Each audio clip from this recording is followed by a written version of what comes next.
Royal theatres निर्मित Shrikala productions आणि भूमिका थिएटर्स प्रकाशित गौतम जोगळेकर लिखित विजय केंकरे दिग्दर्शित 2 अंकी धमाल फार्स सर्किट हाऊस।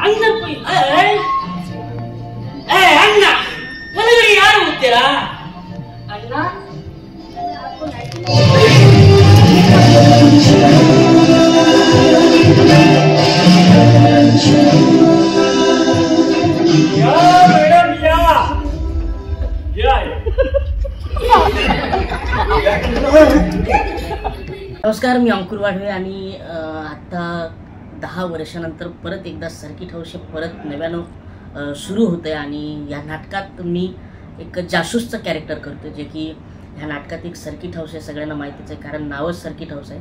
या सर्किट हाऊसमध्ये मंत्री पोपटराव चावरे हे दर महिन्याला किंवा 8 दिवसाला असे येत असतात। तर मी जासूस आहे आणि मी त्यांच्या मागावर आहे, त्यांच्या हालचालीवर लक्ष ठेवण्यासाठी आहे आणि त्यांच्या मागे मागे मी पण या सर्किट हाऊसमध्ये येतो आणि काही कारणास्तव मी या सर्किट हाऊसमध्ये अडकतो आणि त्याच्यानंतर जे पोपटराव चावरेच्या आणि इतर गोष्टी ज्या घटना घडत जातात त्या फार कमाल मजेशीर आहेत। एक हा धावता पळता असा सुपरफास्ट असा फार्स आहे आणि खूप मजा येते करायला।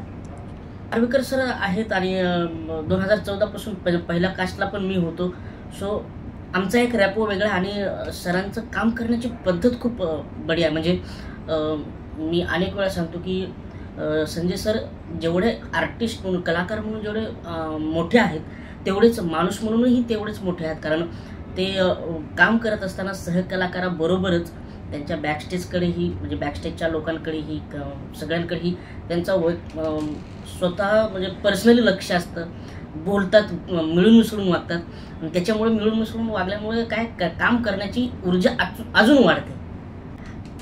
भूषणदादाची खरंच कमी ह्या नाटकातही जाणवतेच आहे, पण गणेशदादा पण बऱ्यापैकी त्यांची कमी जाणवू न देण्याचा प्रयत्न करतात आणि चांगलंच आहे। म्युझिक बद्दल तर आपण नेपथ्याबद्दल सांगेल, कारण जेव्हा मी सुरुवातीला आम्ही नाटक करत होतो, जेव्हा मला हे नाटक आलं तर तेव्हाच सरांनी सांगितलं होतं की इथे ह्या नाटकात म्हणे संजय सरांची जरी रिप्लेसमेंट असेल तरी चालेल, पण याची चालणार नाही। त्याचं कारण असं आहे की माझ्या वजनावर माझ्या उंचीच्या हिशोबाने सेटमध्ये खूप सारे बदल आहेत, खूप साऱ्या गोष्टी ॲड केलेल्या आहेत, त्याच्यामुळे जर तो एक महत्त्वाचा भाग म्हणजे नाटकातला सेट खूप महत्त्वाचा भाग आहे, कारण त्यातली कपाट आहे, कपाटात पण मुवमेंट आहेत, कपाटाच्या आजूबाजूला मुवमेंट आहेत, सगळ्या गोष्टी आणि एक सुसज्ज सर्किट हाऊस वाटावं असा हा सेट आहे। म्हणजे सेट पाहिल्याबरोबरच लोकांना वाटलं की हां हे एक सरकारी विश्रामगृहाचा एक सेट आहे किंवा हे विश्रामगृह आहे।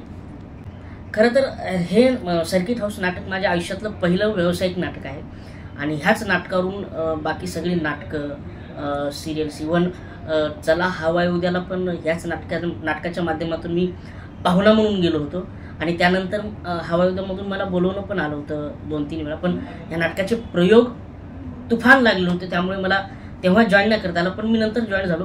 पण माझ्या करिअरचा जो ग्राफ आहे त्यासाठी सर्किट हाऊस हे फार महत्त्वाचा माध्यम आहे। या सर्किट हाऊसच्याच माध्यमातून बाकी सगळे काम मला मिळाले।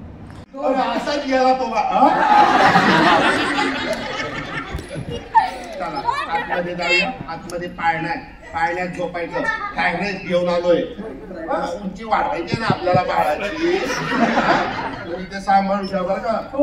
काही 3D पिक्चर आहे सारखा अंगावर जा आतमध्ये राहायचं ना, असं झालं ना बोलले बाहेर यायचं नाही,